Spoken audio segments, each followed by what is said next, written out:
Hello friends, আপনি দেখছেন education career YouTube channel. আর এই মুহূর্তে পশ্চিমবঙ্গে প্রাথমিক শিক্ষক নিয়ে বিশাল একটি বড় আপডেট নিয়ে আসি।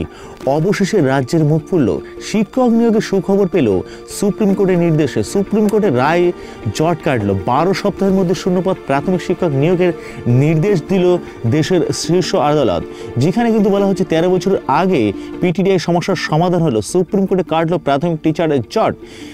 2004-05 এর টিটিআই সংশয়পত্রকে আজ বৈধতা দিয়েছে দেশের শীর্ষ আদালত। মামলাকারীদের জানানো হয়েছে যে 12 সপ্তাহের মধ্যে নিয়োগ করতে হবে। তো এমনই কিন্তু একটি বড়সড় নিউজ আপডেট আজ প্রকাশিত হয়েছে বাংলার একটি বড়সড় নিউজ ওয়েব পোর্টালে।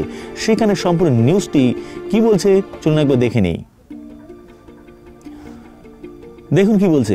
সুপ্রিম কোর্টে রাজ্যের হার, দরকারি শূন্যপদ তৈরি করে দিতে হবে চাকরি, এমনই নির্দেশ সুপ্রিম কোর্টের।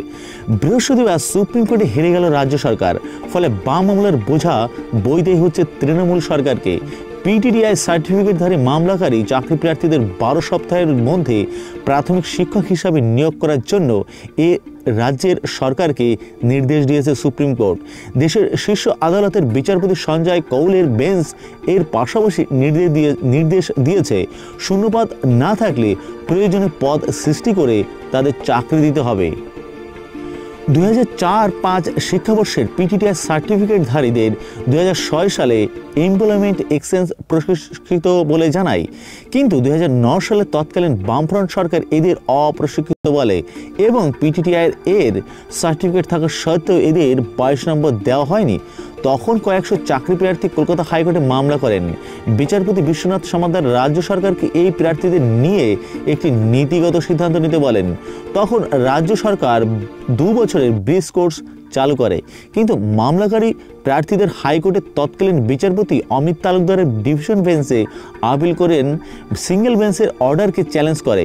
সেখানে ডিভিশন বেঞ্চ মামলাকারীদের সার্টিফিকেট বৈধ বলে রায় দেয় এবং 22 নম্বর অতিরিক্ত দিয়ে তাদের চাকরি দিতে বলেন।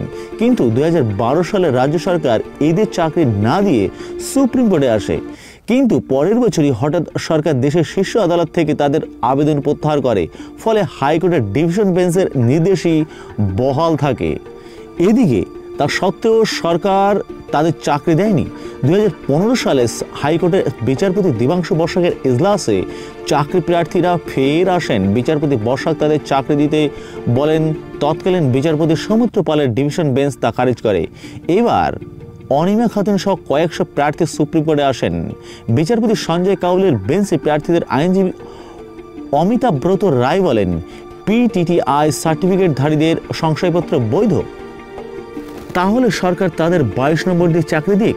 কিন্তু রাজ্য সরকারের আইনজীবী ভিভি গিরি বলেন, শূন্যপদে শিক্ষক নিয়োগ হয়ে গিয়েছে, এখন কি করে তাদের চাকরি দেওয়া হবে। শেষমেশ শীর্ষ আদালতের রায়, 12 সপ্তাহের মধ্যে মামলাকারী প্রার্থীদের চাকরি দিতে হবে। তো এটি ছিল কিন্তু প্রাথমিক শিক্ষক নিয়োগের একটি বড়সড় গুড নিউজ। ভিডিওটি ভালো লাগলে লাইক, কমেন্ট এবং শেয়ার করতে পারেন এবং নতুন হলে প্রাথমিক শিক্ষা সম্পর্কিত যে কোনো নিউজ আপডেট জানতে অবশ্যই চ্যানেলটির সঙ্গে জুড়ে থাকবেন, সাবস্ক্রাইব করবেন চ্যানেলটি। Thank you for watching.